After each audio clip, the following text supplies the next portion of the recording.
Bismillahirrahmanirrahim. Assalamualaikum warahmatullahi wabarakatuh. Teman-teman sekalian, hari ini saya mau bicara tentang kurban.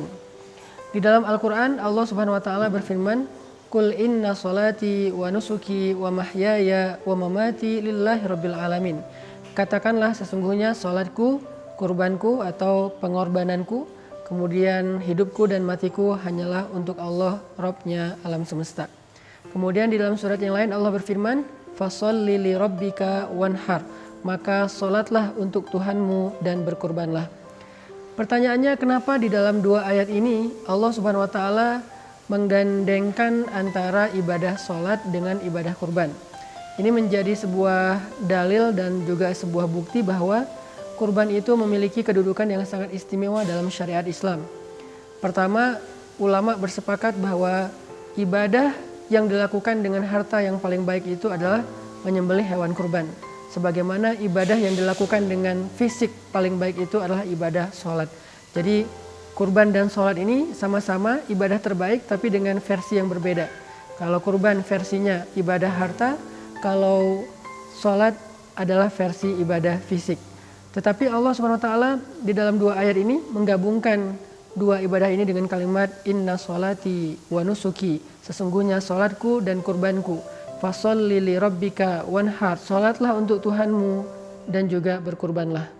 Ini fadilah atau keutamaan pertama dari menyembelih hewan kurban. Yang kedua, sedekah yang paling istimewa di sisi Allah itu adalah menyembelih hewan kurban.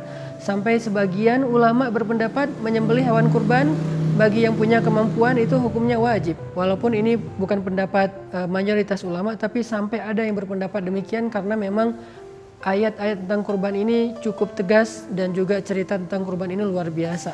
Rasulullah SAW sendiri juga sangat menganjurkan kita untuk berkurban karena memang pengorbanan ini bukan hanya ibadah yang dilakukan oleh umat Islam atau umat Rasulullah SAW, tapi juga sudah dilakukan dari zaman Nabi Adam. Sebagaimana sholat, sebagaimana ibadah haji, itu adalah ibadah-ibadah yang usianya tua sekali di antara para anbiya, maka ibadah hewan kurban juga ibadah yang cukup panjang sejarahnya, bahkan dimulai dari sejak zaman Nabi Adam alaihissalam. Sehingga saya mengajak teman-teman semuanya, tahun ini yuk kita jalankan salah satu di antara syariat agama Islam, salah satu di antara perintah Allah Subhanahu wa Ta'ala. Kalau kita merasa bahwa selama ini kita punya uang untuk hanya membeli tas, punya uang sekedar membeli celana, membeli baju, yang itu bukan kebutuhan primer kita, kecuali hanya lebih ke entertain atau lebih ke fashion dan style, lifestyle kita, harusnya kita sedikit lebih sungguh-sungguh untuk ngebela-belain biar bisa kurban. Karena kata ulama, kurban itu adalah sedekah yang paling afdol, sedekah yang paling istimewa.